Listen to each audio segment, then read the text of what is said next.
I think to really understand the needs of a community, you just have to show up and be there and be willing to open yourself up to whatever they're gonna tell you and to talking to people and being curious about people and about what their lives are. I've also quite literally stepped in and volunteered while working on a story. These are all steps you can take to get closer to understanding the truth of what your sources are living. I'll study where I'm going. I will drive out there, walk around, I'll observe any details. I will talk to people and just get to know the feeling of a community and the people there. If I'm going there for a planned interview, I will open with casual conversations like, oh, I like your outfit, or I love your store, or just something casual to help loosen the mood, to help meet people. I'll be really clear about why I'm there, my process and the reporting process, and I'll just be clear about exactly what I need from them. And then, we begin our conversation. I'll have questions written up, I'll go off those, but oftentimes I'm also just riffing off of what they're telling me, because I think part of building trust is really listening to what your sources have to say. The word sources is a word that we use in the journalism profession, but they're just people to me. They are people that are sharing their story. They're sharing their world with us. Since 2015, Black women have lost nearly 750,000 years of life to opioid overdose. And I looked at that mind-boggling number and I said, well, what's being done? That led me to the story that I did on street medicine services for people facing addiction. And I worked very heavily with the Sidewalk Project to see how they were working to solve this problem. So I just went out into the community with the ladies from the Sidewalk Project.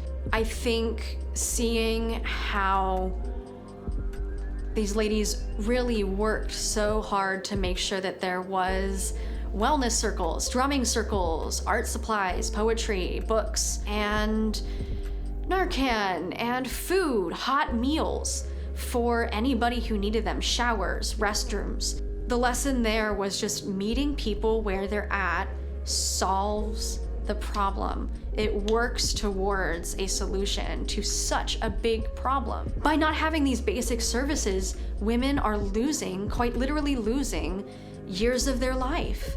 And the biggest impact that I saw was just how open people were willing to be with me as I was asking questions, as I was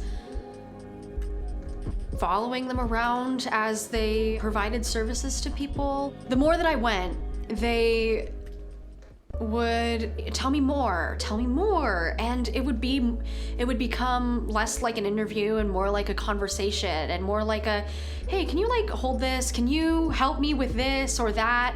Can you, we're just gonna go to Starbucks real quick and pick up, some food for this person, or I was in their world with them and they were comfortable with that. And I think that their comfort with me during my reporting is a testament to the type of impact that compassionate, community-driven reporting has on people who have experienced hardships like domestic violence. Just having somebody there willing to listen and willing to come back and see their world as it is. After my story was published, I got mountains of text messages from Soma, from Jen, from the ladies in charge of the project, saying, thank you so much for your compassion,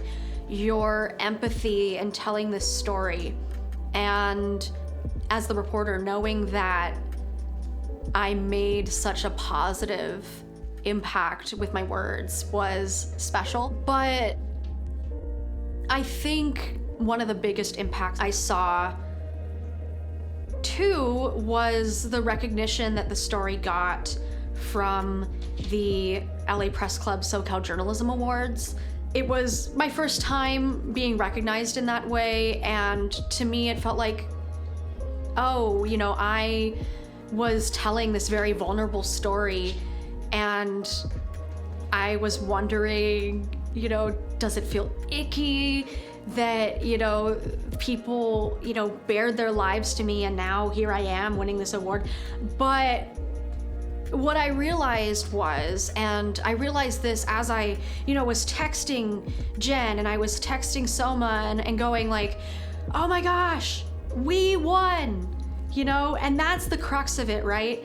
That these women shared their story with me, and now it's being recognized by a larger audience. And this story that was previously, you know, unseen is now out there, and these women are getting recognized for everything that they do and for how much they really help their community.